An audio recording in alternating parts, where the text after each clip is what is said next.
C'est parti. Salut, Ici Cécilia et Ilona. on a 15 ans et on est dans le lycée Jean-Pierre Thabot à Brétigny-sur-Orge en option théâtre. On a décidé d'enquêter sur l'accident ferroviaire qui a eu lieu en 2013. Donc, on a fait du micro-trottoir dans les rues de Brétigny. On a posé quelques questions à des passants et ils ont bien voulu nous répondre. Ensuite, on est parti interviewer Thierry Gomez qui lui a perdu ses parents pendant l'accident de train. Et il a bien voulu nous écouter et il nous a répondu sur tout ce qu'il savait en tout cas. Ensuite, on a dû révéler quelques accidents qu'on a vécu dans nos vies, que ce soit drôle ou genre que ça nous ait touché, que ça nous ait fait un choc. Likez, vous connaissez. Partagez et abonnez-vous. Voilà, bisous.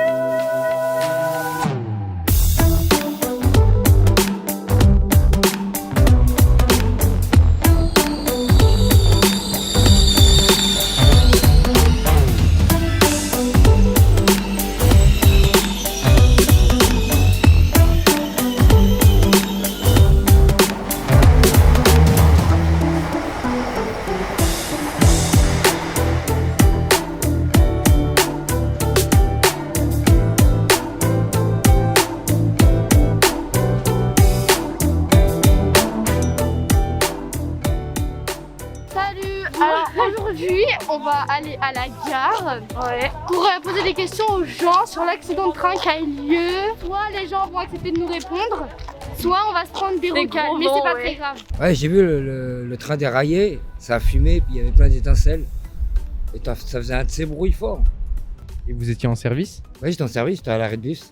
Vous l'avez appris comment en premier? Par des gens ou... Alors, je l'ai appris parce que moi-même, j'attendais le train à Saint-Chéron. Donc j'ai entendu en tant qu'usagère du train que du coup, il y avait un souci, un petit accident. Ouais. Au fur et à mesure, avec les médias, tout ça, ça s'est amplifié, on s'est rendu compte de la gravité, mais sur le moment, je pensais que c'était un petit accident bénin et que je pensais là, pas que c'était aussi grave. c'est le genre de choses qu'on a l'habitude de voir dans des lieux qu'on ne connaît pas, autre part. Et là, c'est vrai que sachant que c'était ici, voie 3, on s'identifie tout de suite. On se dit, mais si j'étais à la gare à ce moment-là, tout de suite, ça. C'est ça, c'est ça. Vous connaissez du coup des personnes qui ont été touchées par cet accident? Une amie, par exemple, j'avais son cousin qui était dedans, qui est resté 2-3 jours dans le coma, il me semble, à l'hôpital à cause de cette histoire. Il y avait eu beaucoup de blessés. Ouais. Ah oui, d'accord. Mon point de vue, c'est qu'il y a probablement eu un défaut d'entretien des voies. Il y a eu beaucoup d'enquêtes. Ouais. Certains ont été longtemps mis à l'index de leur boulot le temps de l'enquête. Ouais. Et puis en fin de compte, c'est reparti comme en 14, personne n'est coupable.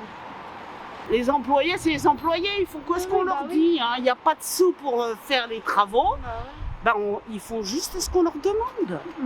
Et qu'on dise que c'est eux les coupables, c'est dégueulasse. C'est sûr. Je suis pas favorable à envoyer les gens en prison, mais par contre que toute la lumière soit faite et qu'on en tire des conclusions sur la façon dont on pilote les travaux, toujours en cherchant à faire à moindre coût, alors que c'est mettre en jeu la vie des gens et la sécurité des gens. Je pense qu'il faut y réfléchir et y repenser.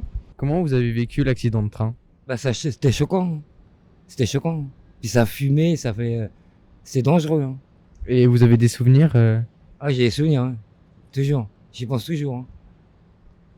Même quand je vois un train, je me méfie maintenant. Pour reprendre le train, il a fallu que je me fasse un petit peu violence, quoi. Tous les matins, de reprendre un train dans cette gare, là où finalement le train, le quai était endommagé, où on voyait les travaux se faire et tout ça, c'était quand même particulièrement perturbant, quoi.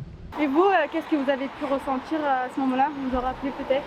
Je me suis dit heureusement que c'est pas le jour où je vais bosser et que je prends le train, parce que sinon j'aurais peut-être pu faire partie des victimes. Et ça, je plains vraiment les familles et les gens tout autour, tous ceux qui sont restés.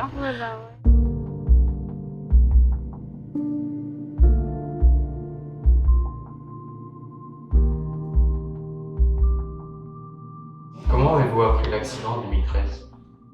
Mes parents devaient venir à la maison, donc j'habite Orléans, donc ils habitaient Brétigny. Donc ils devaient passer le week-end à la maison. Et donc naturellement, je les attendais à la gare d'Orléans. Quand je suis rentré dans cette gare, il y avait quelque chose de pas normal. Les écrans étaient éteints. Les agents se regardaient avec des yeux effarés.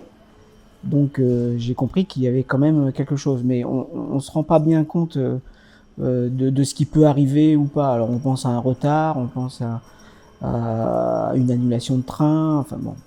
Et donc question aux agents de voie qui ne répondent pas. Donc je suis retourné à mon véhicule et j'ai attendu dans mon véhicule un petit moment que le prochain train arrive, qui était 3/4 d'heure après. J'ai allumé mon poste de radio de la télé, de la voiture, comme voilà, pour faire passer le temps. Et c'est là que j'ai appris que justement à Bretigny, il y avait eu un accident grave de train. Là, c'est une panique et c'est un désir de se rendre sur place. Et donc, je me suis rendu à Bretigny. Là, évidemment, vous imaginez la scène avec le chaos, des voitures de pompiers partout, le quartier complètement fermé, impossible d'accéder à la gare. On essaye de poser des questions, de savoir qu'est-ce qui s'est passé. Personne ne dit rien. Les forces de l'ordre, personne ne parle. Comment avez-vous appris le décès de vos parents? Enfin, j'ai appris le décès de mes parents par la télévision. Donc, l'accident a eu lieu le samedi. Donc, le dimanche midi, LCI fait un reportage et le journaliste annonce que 2 octogénaires de Bretigny sont décédés dans l'accident. Donc on fait vite le lien. Et donc c'est une colère déjà, parce qu'on l'apprend par les médias. Les forces de l'ordre nous appellent, donc les OPJ, pour nous dire qu'ils sont devant chez mes parents et qu'ils vont procéder à des relevés ADN. Donc soit ils rentrent, soit on est présent. Donc on décide d'être présent, évidemment.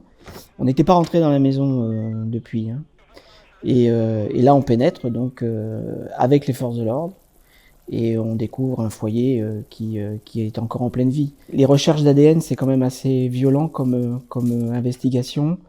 On va vraiment dans l'intimité des gens, la salle de bain, le lit, les effets personnels. Et quand on vit ça, c'est extrêmement dur. Il y a eu combien de victimes en tout? Il y a des victimes décédées, il y a des victimes gravement blessées, il y a des victimes blessées, il y a des victimes qui ont eu un impact psychologique, un traumatisme. Donc dans la globalité, on est à 400, alors ça varie, hein, 400, 470, 475, 435, enfin bon. En tout cas, un nombre suffisant pour montrer la gravité de cet accident, qui, je rappelle, aurait pu être beaucoup plus grave, puisque si c'était le train précédent, il y avait plus de 120 personnes sur le quai. Quelle est la date du procès et où se déroule-t-il? Le procès aura lieu en 2022, donc c'est du 24 avril au 17 mai, ce qui est relativement long pour un procès. C'est ce qu'a voulu le tribunal, donc c'est ce qu'a voulu le tribunal, c'est avoir un procès de 8 semaines.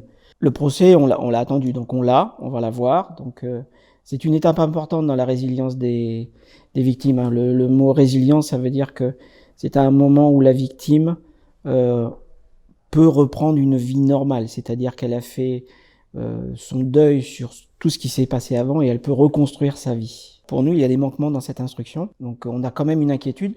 C'est un peu ambivalent comme réaction. D'un côté, on est soulagé puisqu'on arrive, si on peut donner une image, au bout du tunnel de notre parcours de victime, mais d'un autre côté, on risque d'être fortement déçu et d'avoir une colère supplémentaire, de ne pas avoir vraiment la réponse à nos questions et réparation. Tu aurais une histoire en particulier de raconter? Alors, Lucie, Ouais.